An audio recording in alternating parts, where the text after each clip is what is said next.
Okay, everyone, back with you. As promised, I wanted to do a really quick video here on the Dutch elections, which are tomorrow, March the 15th, Wednesday. And it's very interesting. I know some of you may not care, but some of you may care. And it's pretty important because, again, we see this movement across the globe for nationalism, opposing globalism. We do have an important character running in that election in the Netherlands. His name, some of you may have heard of him, is Geert Wilders, spelled Wilders, but I believe pronounced Wilders. So Geert Wilders is the man a lot of people are watching. He is being compared to a Donald Trump, although he doesn't like that comparison, but there are similarities between the two. He's a nationalist. He does want to leave the EU. He wants to give up the euro and go back to their own currency. He wants to ban all mosques. He wants to ban Islam from the Netherlands. He wants to throw out all the migrants, particularly the Moroccans. And he's a very I don't know what the word is. He's stirring up a lot of shit. Let's put it that way. He's stirring up a lot of shit. He is kind of the Trump of the Netherlands. And it is believed that his party, which is the Dutch Party for Freedom, is probably going to win the most seats in this election in the parliament, and that he might end up being the top vote getter. Now, things are kind of strange there in the Netherlands. I don't know how seriously they usually take elections, but I think they'll be taking it more seriously this year. Especially with all the anti-EU stuff going on and the sweeping nationalism sweeping Europe and, of course, the world. First of all, you have to understand that this Russian narrative that's being used here in the United States is not just being used here in the United States. It's being used in the European elections as well, and certainly being used in the Netherlands. In fact, they are so afraid of Russian meddling in their elections that they've now decided that they're going to hand count all the votes. They're not going to allow for any type of Russian hacking into their election, so they're going to hand count the votes in the Dutch election. So we may not get the results for a day or two after the election.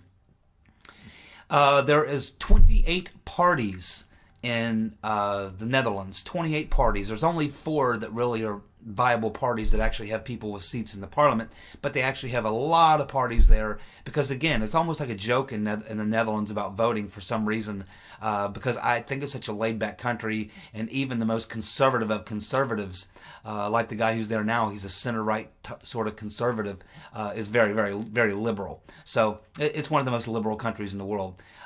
So they have very low voter turnout in the Netherlands, very low. It's almost like a joke in a sense. So anyway, they are expecting to have a higher vote turnout than normal, people taking it more seriously than normal because of Geert Wilders and the potential that he and his party could pick up a lot of seats, and he could become the next president. So this is election in the Netherlands this year is going to have more impact, and it's certainly going to be taken more seriously than normal. Now, there's really 4 parties, but really 3 major parties, one kind of halfway major party. It does have a few seats in parliament, but not enough that they can actually affect anything. It's mainly the three parties, which are like they have the far left Green Party, which is a very popular party all over Europe, and the guy running there is a real young guy named Jesse Klaver. So Jesse Klaver is running on your Green Left Party. You have, of course, Geert Wilders running for the Dutch Party for Freedom, and then you have the incumbent president, or prime minister as he's called, named Mark Rutte, and he is of the center-right, kind of a conservative party. Wilders is considered far-right. So you have essentially a center-right, a far-right, and then a far-left party. Really, they are the ones who will dominate the votes. The other 24, 25 parties will literally be lucky if they pick up 1 or 2 seats in parliament. The other 3 parties will pretty much dominate. So it pretty much is coming down to that. Now, here's the tricky part. If Wilders wins, which he very well could, it's going to be close, but in fact, it'll probably be a very close 3-way. They'll probably all get pretty close to in the 30s. All 3 of those parties are going to almost evenly split the vote. It's going to be very close. but one of those guys may get a point or two more and be able to win. But keep in mind, it's a parliamentary system in the Netherlands. It's not like we have here. It's a different type of system, which means that once you get the most votes, you still have to form a coalition, a governing coalition, which means that you have to get people from other parties to join you, and so therefore you have to form some consensus to be able to govern. Now, it looks like if Geert Wilders were to win, unless his party just picks up a ton of seats, which is not really expected. They are expected to pick up, a healthy number of seats, maybe the most seats, but not enough to dominate the parliament, which means that Geert Wilders will have to try to find a governing coalition. And this could be very, very difficult because the other two major parties are opposed to him. It's more likely that the far left party would actually form a coalition with the center-right party, which currently is in power. But if that happened, they are so far apart on so many issues. The only thing that they could agree on is that they're not Geert Wilders or Geert Wilders. They can agree that they don't want to leave the EU, and they can agree that they don't want to leave the euro. They don't want to close down mosques. All these types of things they could agree on, but so many other things they would disagree on. So you would probably have a real gridlock situation in the Netherlands until somehow this gridlock is broken. So Geert Wilders could very well win. He could pick up the most seats, but still not be able to put together a governing coalition. So it's going to be very interesting to see exactly how many seats that party picks up, whether or not Geert Wilders actually wins. But even if he does not, this time around, it may set the stage for the next time around. Because the problems that exist in Europe continue, and they're not going away anytime soon. And they do have a lot of the same problems in the Netherlands that they're having other places in Europe with the migration of whatever you want to call these people, refugees or whatever. But the migration from North Africa and Middle Eastern countries into their country is creating lots and lots of problems, and that's why Geert Wilders and his party are so popular.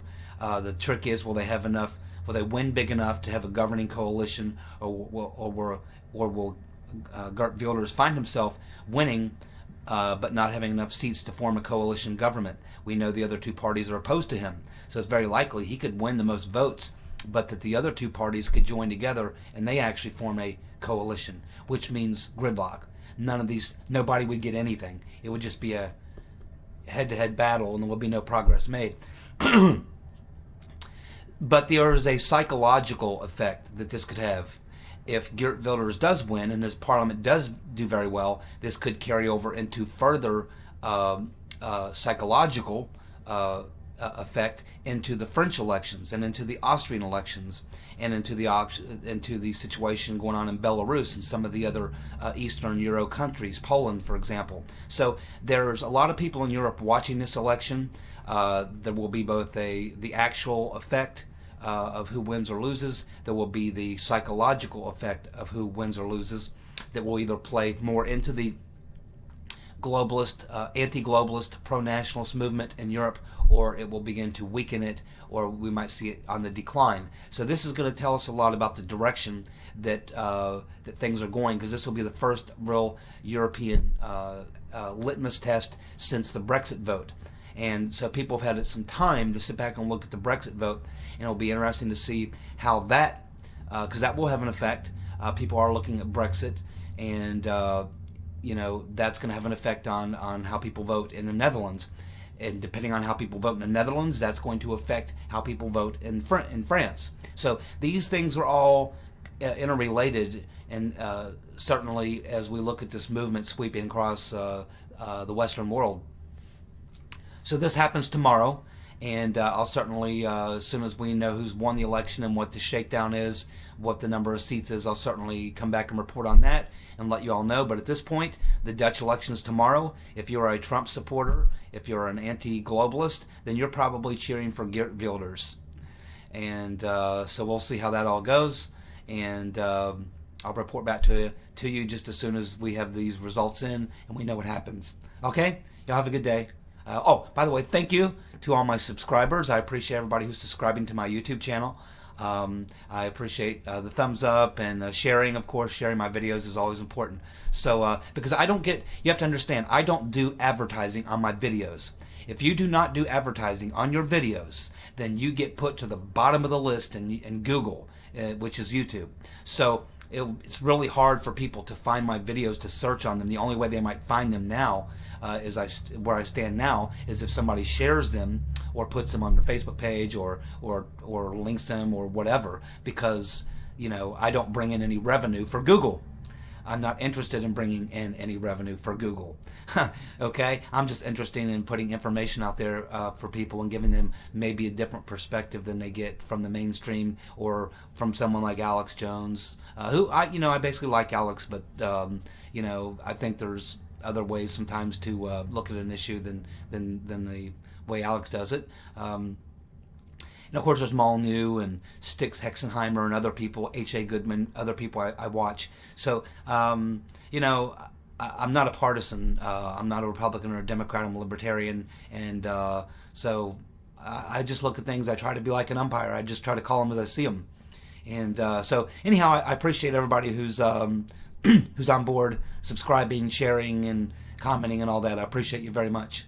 And I'll look forward to talking to you soon. Take care. Bye.